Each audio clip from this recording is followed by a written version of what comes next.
Hello and welcome to the Anvils of Conor YouTube channel.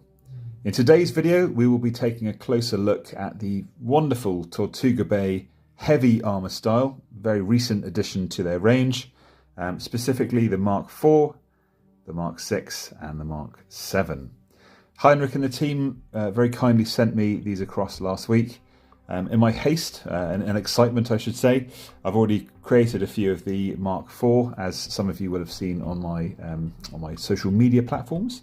But I just wanted to go through some closer detail at these marvellous multi-part kits that will complement any Tortuga Bay or true-scaled printed armies in 30k, in Badab, and in 40k. As you can see with a couple of these, you already have that Crux Terminatus on the legs and on the buckles, as you would also have on the Indomitus Terminators from the Leviathan box set that was very recently released with 10th edition in the last couple of months.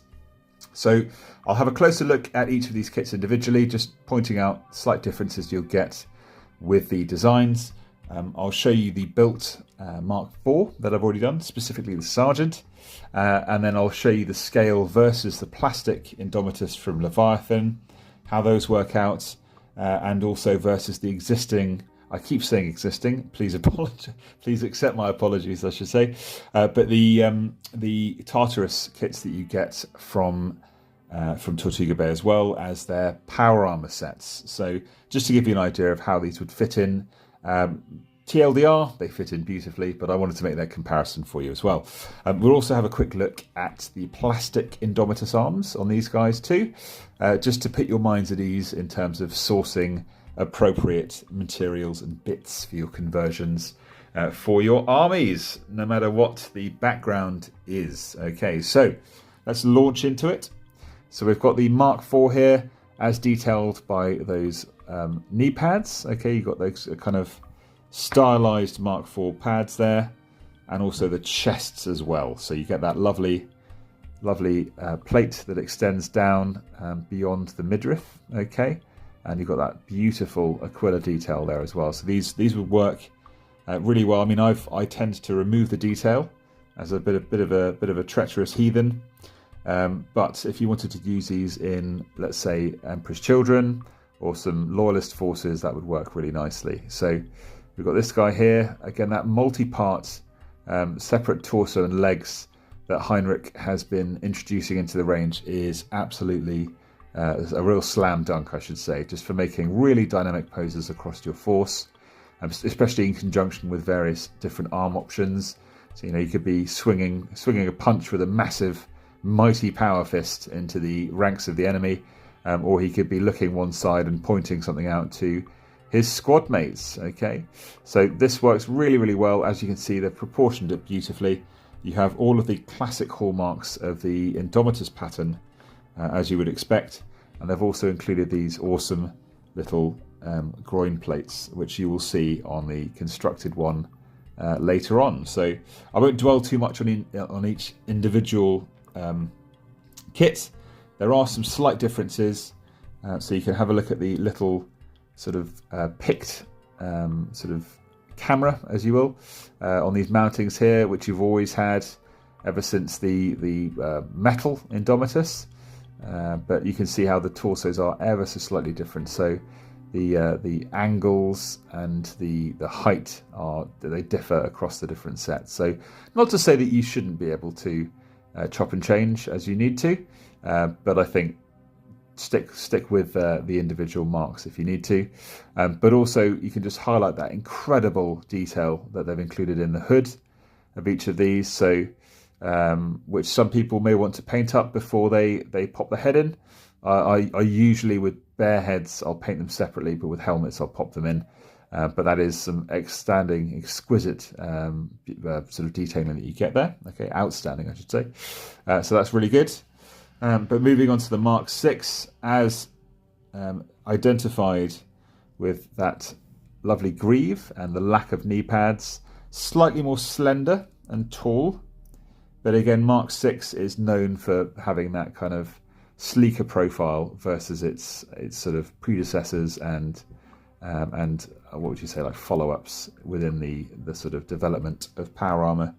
But this looks absolutely fantastic.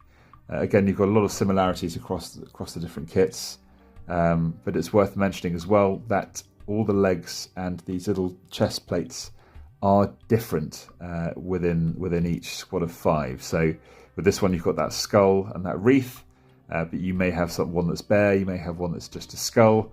It's worth having a look on their website to check these out. I think the rendering and print quality have really improved in recent times, especially impressive considering the situation that they're working under in Eastern Europe at the moment. So kudos to these guys.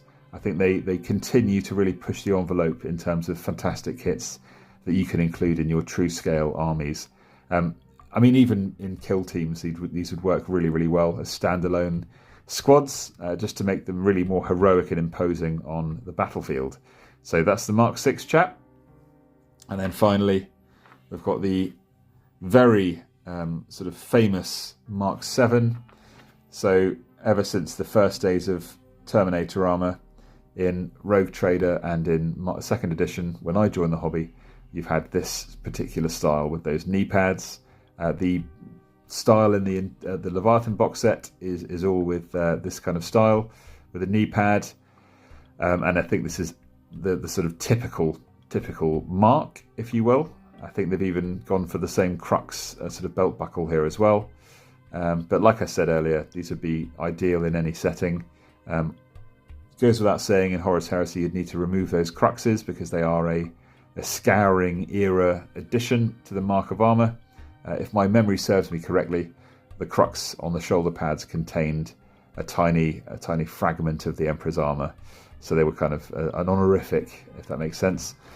So they wouldn't be around during the Great Crusade or the Heresy, but they're very easy to remove, and I believe I have a video on my Patreon for the removal of plastic and resin details like this to get a lovely sort of perfect finish that would be nice and smooth for painting.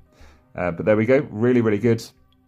Just as a little top tip, when it comes to mounting arms on these, what I tend to do is create a little pilot hole dead center of that circle, and then I'll glue in some copper wiring so I can have a little play around with the angle of arms, as you'll see in a second when I introduce my beautiful Mark 4 heavy armor sergeant.